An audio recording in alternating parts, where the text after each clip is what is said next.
Hello, let's work on a pizza maker program.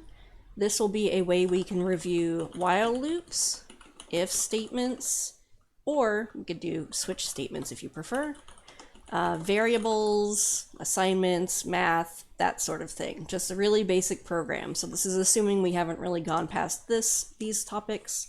So it's just a good way to kind of review. So I'm just going to start with kind of a rough flowchart. What the idea of this pizza program will be is we'll have set prices for ingredient types, and we will basically have a loop. So we'll say not done while we are not done with the program. So let's say done is false. While we're not done with our program, we're going to keep asking the user which ingredient to add next. So we could have some menus and submenus. So for instance, for our display, we could have a menu like 1 sauces, 2 cheeses, 3 meats, 4 veggies. And then we could have some other options like reset pizza and checkout to kind of end the whole process. So we can display that to the screen while we are not done. So true, meaning done is false. Otherwise, we can quit the program. So I'm just going to put that over here, program end. And let me just label that as well. So false, done is true. So this will be the main program loop right here. So we'll display the different menu items. We'll get their choice, get user choice, store in variable choice. That's usually what I name it. And then we will decide what to do from there. So is choice 1, and we'll have all of these. Choice 2, and I spelled that wrong. And 3, and 4. And 5 and 6. Okay, so we're going to just string these all down here. So from each of these, we'll have a sub menu for at least some of them. We might keep some of them simple and just say anytime you add cheese, it's just extra cheese.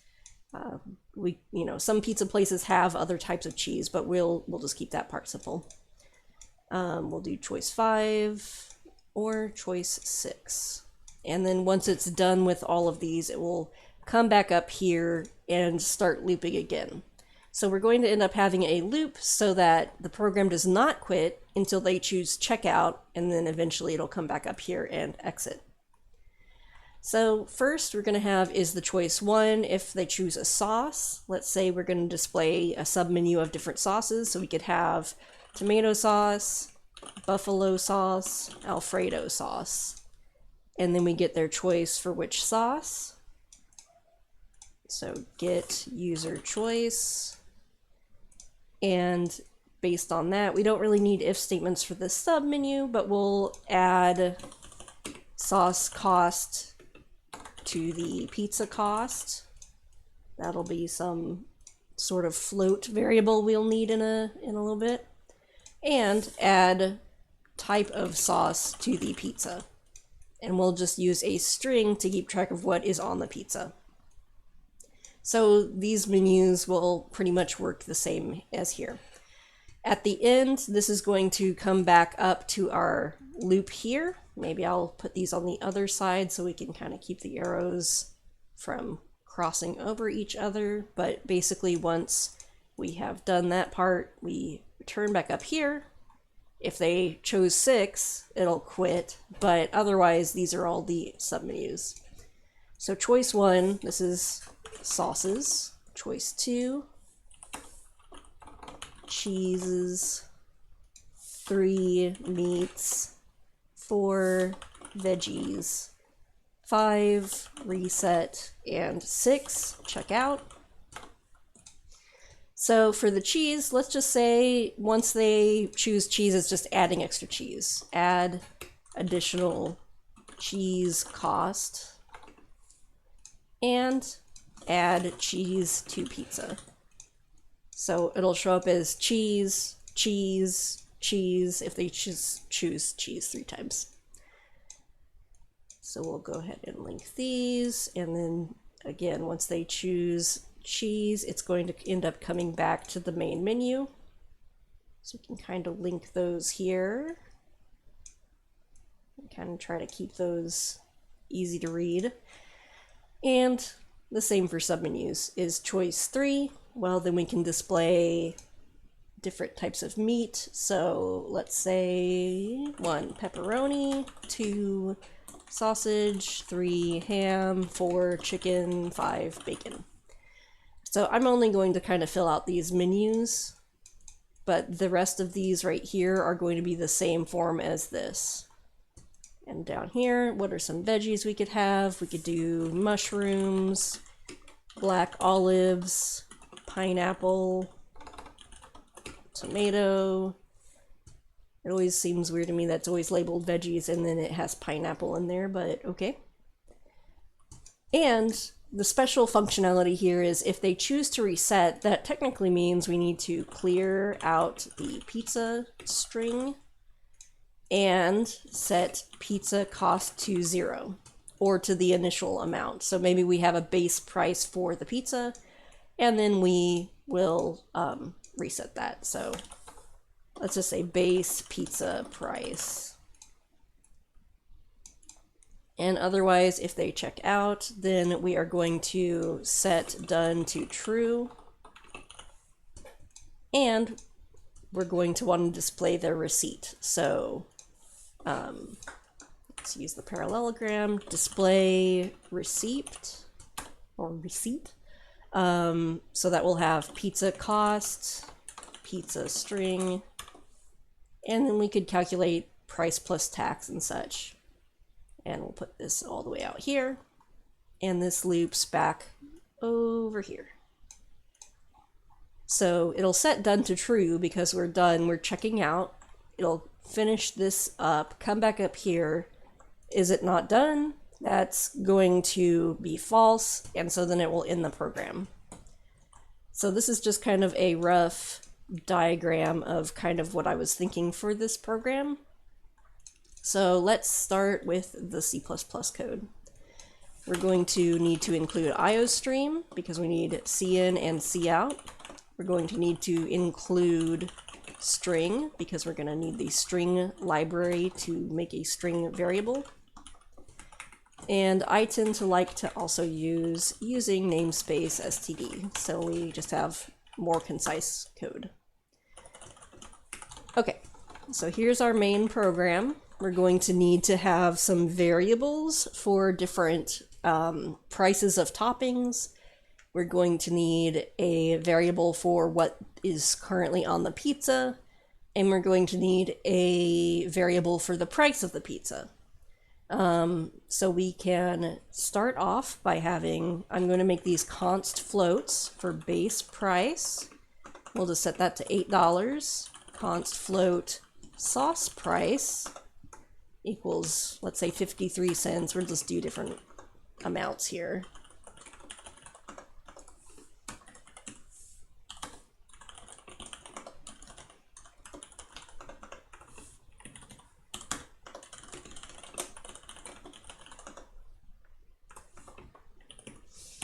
So they can keep adding on as many toppings as they want. It will just add that amount each time. We also need to have bool done and set that to false because we're going to have a while we're not done type of program loop.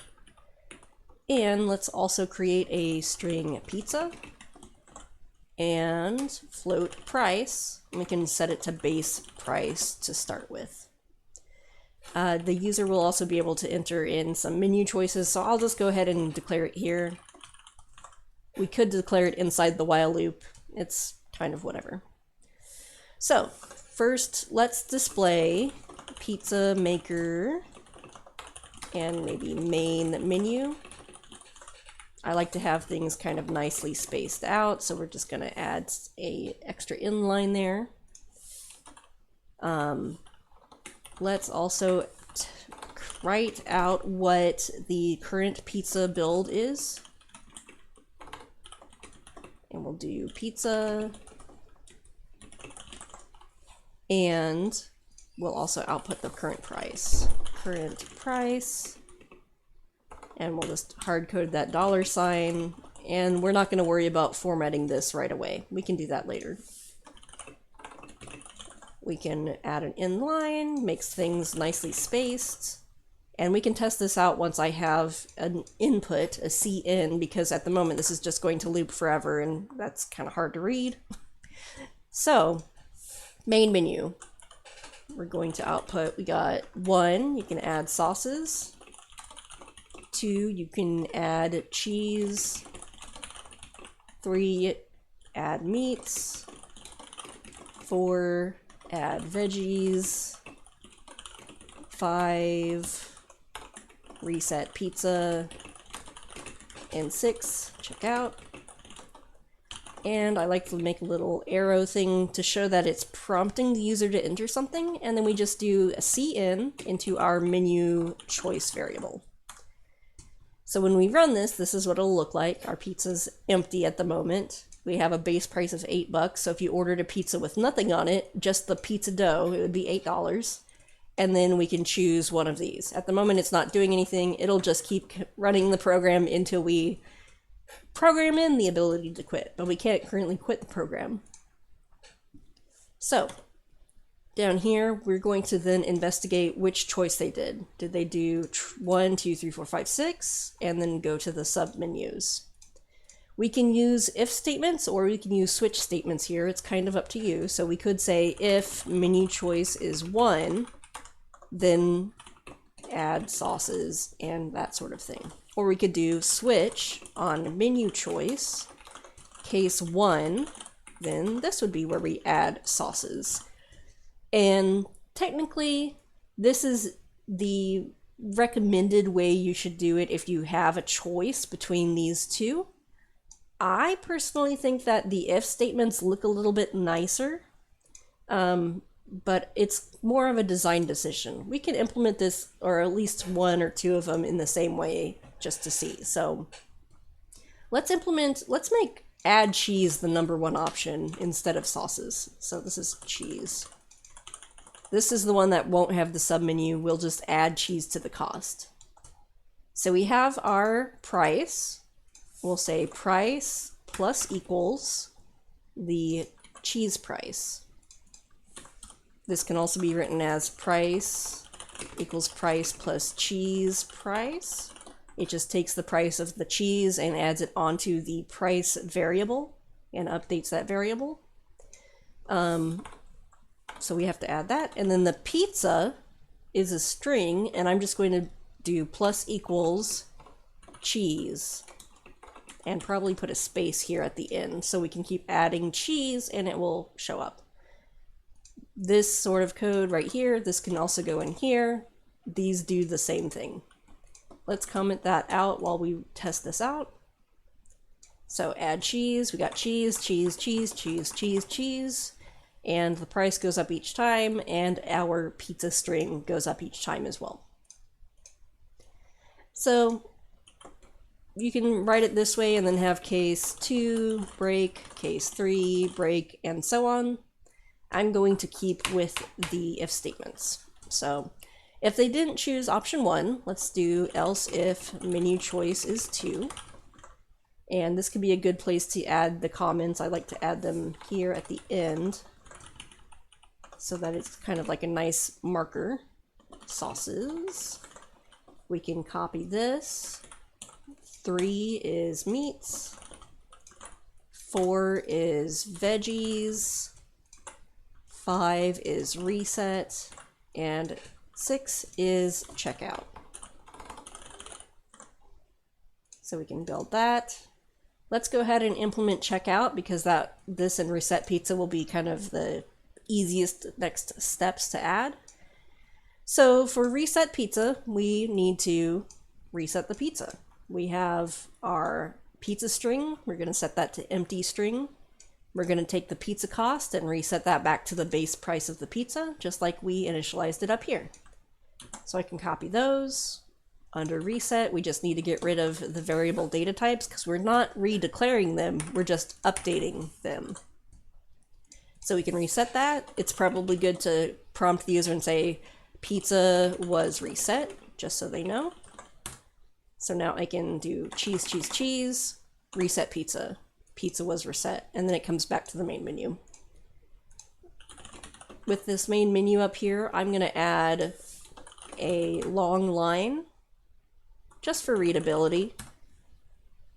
And so we could say cheese, cheese, and then reset pizza, and you can kind of tell when the last function was done, what it did, and the horizontal rule. So that's resetting the pizza.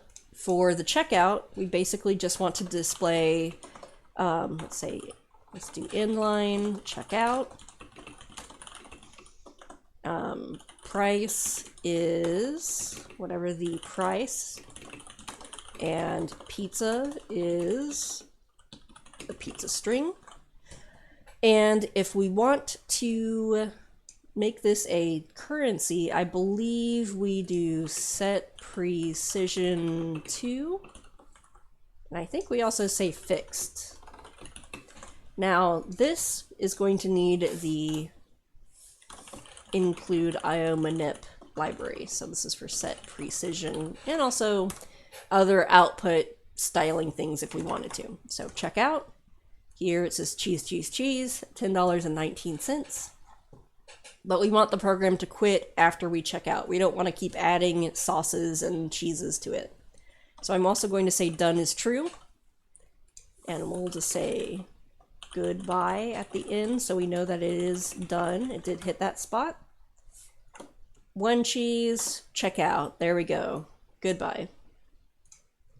Alright, so now for these submenus, when we hit one of these, we're going to display a submenu, get the user choice again, and then add the sauce cost and the name of the specific type of sauce.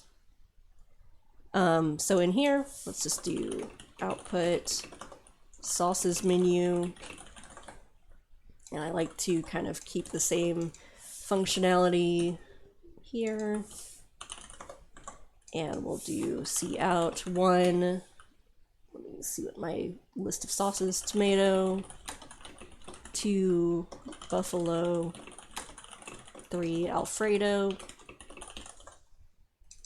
and that's all we had. Ask them to get input again. We can put it back in the menu choice.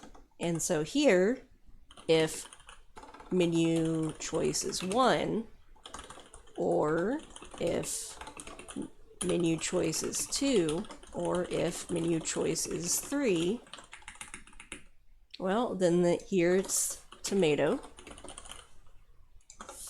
This is buffalo. And this is Alfredo. So if they did that, we're going to add onto the pizza string plus equals tomato with a space at the end. Pizza plus equals buffalo. Maybe we should put sauce with it as well, because adding a tomato and adding a tomato sauce is different. Pizza plus equals Alfredo sauce. And for each of these, we're going to add the same price on. So price plus equals sauce price, that constant float. Okay, so then this works out. We do have this duplicated, but if, for instance, they entered a 4 or a 0, that wouldn't be a valid sauce, so we don't want to charge them for that. If we wanted to put an error message, we could say error invalid choice, or there are other ways we can kind of make sure the input is correct. We'll just keep this for now. Invalid choice if they don't enter 1 through 3 in this scenario, or for the external menu, if they don't enter 1 through 6, then it's a invalid choice. Now it won't do anything, it'll just say invalid choice and then get back to the main menu, or if I say sauces and add 56, invalid choice, back to main menu, so that's fine. Cheese, tomato sauce, more cheese, oh wait, no, and also buffalo sauce. I accidentally hit 2 instead of 1. And then we can check out. So the rest of these submenus are going to be pretty much the same. You can pause the video if you'd like and implement it. I'm going to go ahead and start working on this. So 1 pepperoni.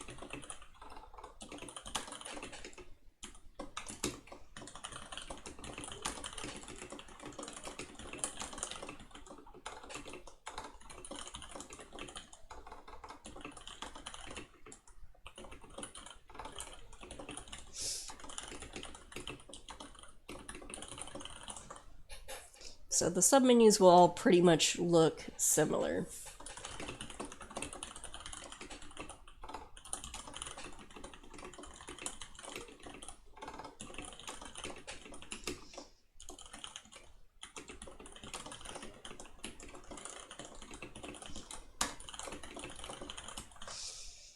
And then we'll need those if statements on the inside as well.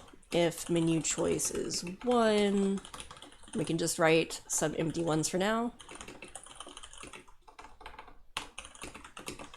The vegetables have 4 options, so we can write 4 of them here and then copy paste.